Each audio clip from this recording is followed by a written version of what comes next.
I'm going to show you how I turned part of this Zebrawood into a little snowman.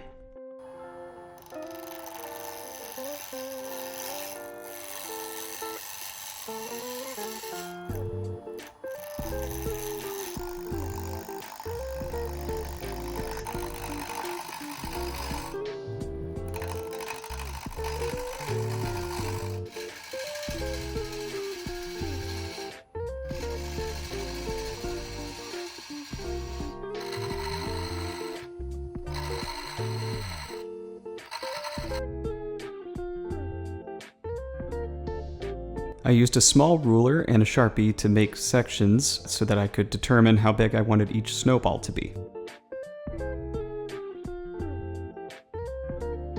I wanted to hold a Sharpie to the wood while it's spinning to create nice perfect rings that I could see, but I realized I needed to expand these Sharpie marks before doing so.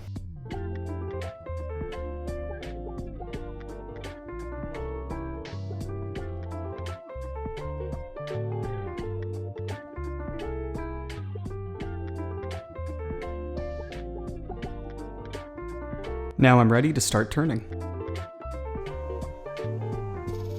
I wanted to start with the bottom part of the snowman and taper down from the midsection of that larger snowball. I just assumed that this was a good way to make circles. I never really looked any videos up on how to do that, but it made sense to me.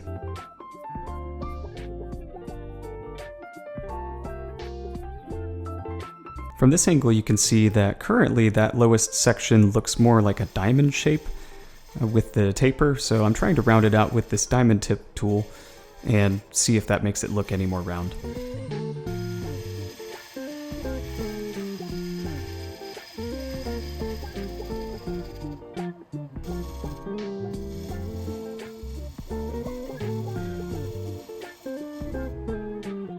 That's a little bit better. Now I'm using the diamond tip to create a little separator, or a little divider between the snowballs that I can taper down to from the midsection of the lowest snowball.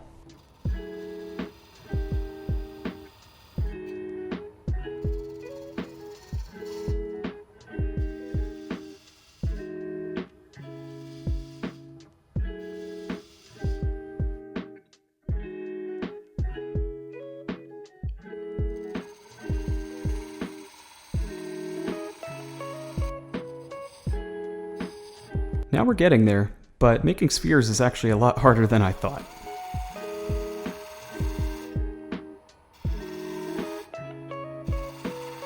Up to this point in my wood turning journey, using the diamond tip like this to create divots has actually been pretty frustrating, because I catch like this a lot with the wood, and it's really jarring every time.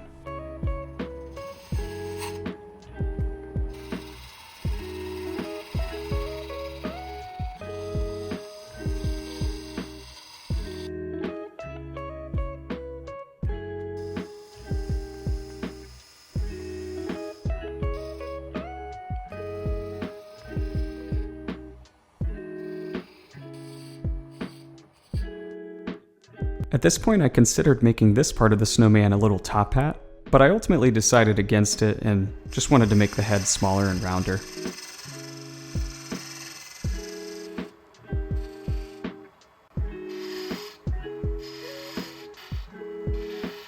Time to sand the piece down and make it smooth. This part tends to be a little tedious, especially if you're using different grits of sandpaper, so I just used 150 grit. I don't really need to make it much finer than that. I bought this Dremel tool to use for detailed work on wood. Unfortunately, I think I was using the wrong tip here, hence the smoking coming out of the wood. Luckily, I'm wearing my respirator, so it's not like I was inhaling noxious fumes or anything like that.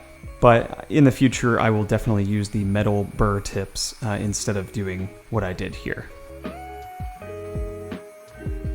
All finished with wood turning, it's just time to apply some finish now to the final product. And I'm turning the lathe down to the lowest speed it'll turn on so I can apply the finish properly. I used a lacquer spray finish from a can, and I had the garage door open and a respirator on the whole time to protect me from the toxic fumes. I think I did 3 coats, 3 or 4, can't remember for sure at this point. So here it is, the final product.